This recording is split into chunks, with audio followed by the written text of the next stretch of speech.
Hi, art seekers. We are here in Pacoima with fantastic muralist Kristy Sandoval in front of one of her most fantastic pieces called Decolonized. And I'm so excited to get to talk to you and to hear more about it. Yeah, thanks for coming out. Yeah, thank you. And you're from here, right? Yes, I'm from Pacoima.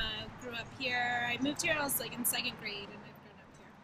So does that inform your decision to work in this neighborhood because you feel like you have an investment in the community? Definitely, yeah. It's made me, as I've grown up and experienced different places, it's made me realize the lack of art in this area, and wishing I had it more growing up, and so wanting to give back to my community. And in what way does art give back to your community?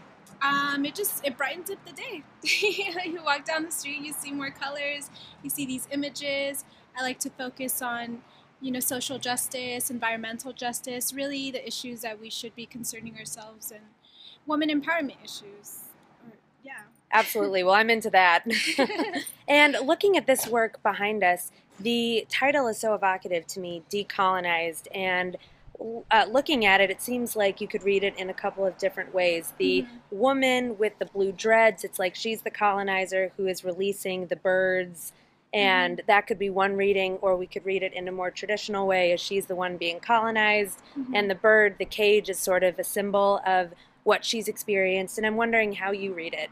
Yeah, definitely the second version is more accurate, where she has these feathers in her hair, she has a tattoo on her arm, who is the Aztec moon goddess, Coyolxauhqui. So it's definitely reflective of her indigenous culture and the tribe that occupied the land before colonization. So her releasing the birds is a symbol of her decolonizing herself, rediscovering her culture, rediscovering her traditions, and sort of just taking her own path. What I think is so powerful about this mural, in addition to the iconography that you explained, is the way that you incorporate the building itself into the design. And the way that you use the window as a cage and the awning as a skirt. It's really sophisticated. Thank you, thank you. So is that how you end up finding these projects? You have a wall first and then you're inspired and then you pick the subject? Actually, this one was a little different. I already had an image in mind, and I was looking for a wall to put this image on. And I was having no luck, and a friend of mine had just acquired this building to paint on, and he said, I have this back wall if you want to paint it, because I'm like, I need to paint. And so I see this back wall, and there's this awning, and there's this window, and I'm kind of like, what am I going to do with this wall? Like, where am I going to put my design? So I took a step back and I took a picture of the entire wall. I took it home and kind of just stared at it until, something came out.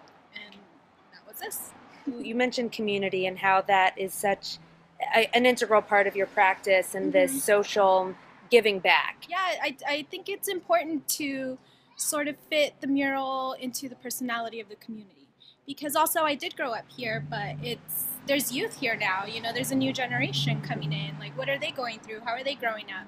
So what I do a lot of times is I hold workshops, or I'll have meetings where everyone is able to sort of share their stories and ideas. And I do go in there sometimes with the concept already, and I just sort of collaborate it with what I have in mind. But I like the murals to reflect the neighborhood and the people living in it. And have any of the students gone on to be artists themselves? Oh, yes. Yes, definitely. And the biggest transition that I've seen, which is the biggest reason I started doing it, was, kids that were going out and sort of like tagging or like kind of just vandalizing. And they've gone from that to canvases.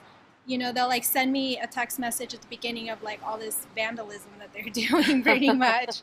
And then by the end of the class, they're sending me pictures of these canvas pieces that they picked up. How powerful. So it's a nice thing to witness over and over. Sure, and you're translating that visual energy and that impetus to create from a destructive place to an empowering one. Right, yeah. That's so great. Yeah. And speaking of empowerment, I'm particularly interested in the work that you do for women. Can you tell us a little bit about the Hood Sisters? Oh yeah, the Hood Sisters is an all-woman and woman-identified crew. We paint murals in our community to bring awareness and to promote women empowerment. But we came together. We've been together for almost 2 years now. We're going on 2 years in January. Our first mural was Asada.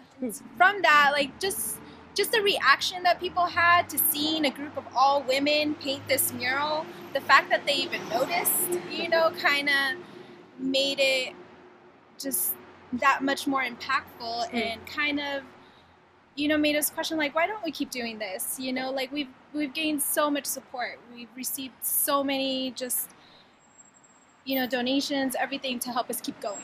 What are you working on now? Currently, I just finished up a project in South LA, and it was a project painted on the Weber Community Center. I worked with community on it. It's my biggest mural so far, so it stands at 110 feet wide by 25 feet high. I've completed it maybe like 3 weeks total, and I have the unveiling for it tomorrow. That's so exciting. Well, congratulations from all of us. Thank you. Last question, which mural is the most personally significant to you? Ooh, that's a good question. I would say the Asada one. Because like you said, I do work with community and I do collaborate a lot of my designs with community, but the Asada mural was the first one where it was sort of just me and the business owner. You know, it was something that I had been wanting to paint for a long time. I had been wanting to aim my work more towards women empowerment, and so this was the first canvas that I had where it was sort of creative freedom. And the only person I had to go through the approval with was Greg, the business owner. And he was all for it. He didn't change my design one bit, and he let me go for it. Wonderful.